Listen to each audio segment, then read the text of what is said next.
அதிகாரம் 2.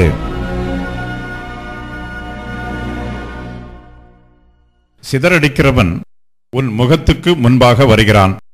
அரணை காத்துக்கொள், வழியை காவல் பண்ணு, அறையை கெட்டியாய் கட்டிக்கொள், உன் பலனை மிகவும் ஸ்திரப்படுத்து. வெறுமையாக்குகிறவர்கள் அவர்களை வெறுமையாக்கி அவர்களுடைய திராட்சக் கொடிகளை கெடுத்து போட்டாலும், கர்த்தர் யாக்கோபின் மகிமையை திரும்பி வர பண்ணுவது போல் இஸ்ரவேலின் மகிமையையும் திரும்பி வர பண்ணுவார். அவனுடைய பராக்கிரமசாலிகளின் கேடகம் இரத்தமயமாகும்.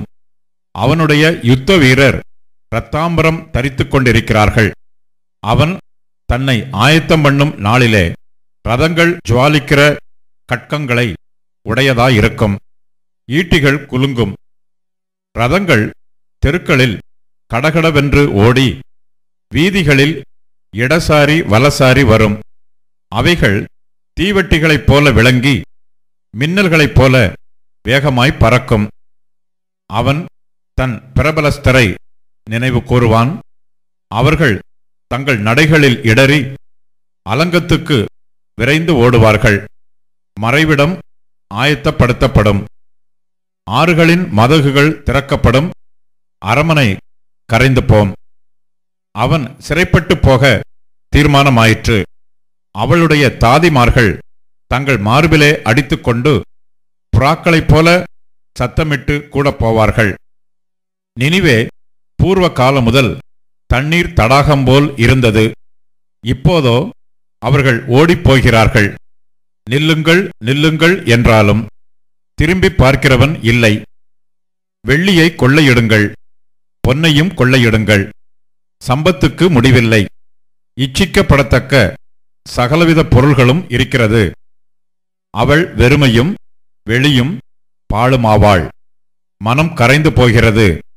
முழங்கால்கள் தள்ளாடுகிறது. எல்லா இடுப்புகளிலும் மிகுந்த வேதனை உண்டு. எல்லாருடைய முகங்களும் கருகிப் போகிறது. சிங்கங்களின் வாசஸ்தலம் எங்கே? பாலசிங்கம் இறை தின்கிற இடம் எங்கே? கிளச்சிங்கமாகிய சிங்கமும் சிங்க குட்டிகளும் பயப்படுத்துவார் இல்லாமல் சஞ்சரிக்கிற ஸ்தானம் எங்கே? சிங்கம் தன் குட்டிகளுக்கு தேவையானதை பீறி தன் பெண் சிங்கங்களுக்கு வேண்டியதை தொண்டையை பிடித்து கொன்று இரைகளினால் தன் கெபிகளையும் பீறி போட்டவைகளினால் தன் தாபரங்களையும் நிரப்பிற்று. இதோ நான் உனக்கு விரோதமாக வந்து ரதங்களை புகை எழும்ப எரித்து போடுவேன். பட்டயம் உன் பாலசிங்கங்களை பட்சிக்கும். நீ இறைக்காக பிடிக்கும் வேட்டையை தேசத்தில் அற்றுப்போக பண்ணுவேன்.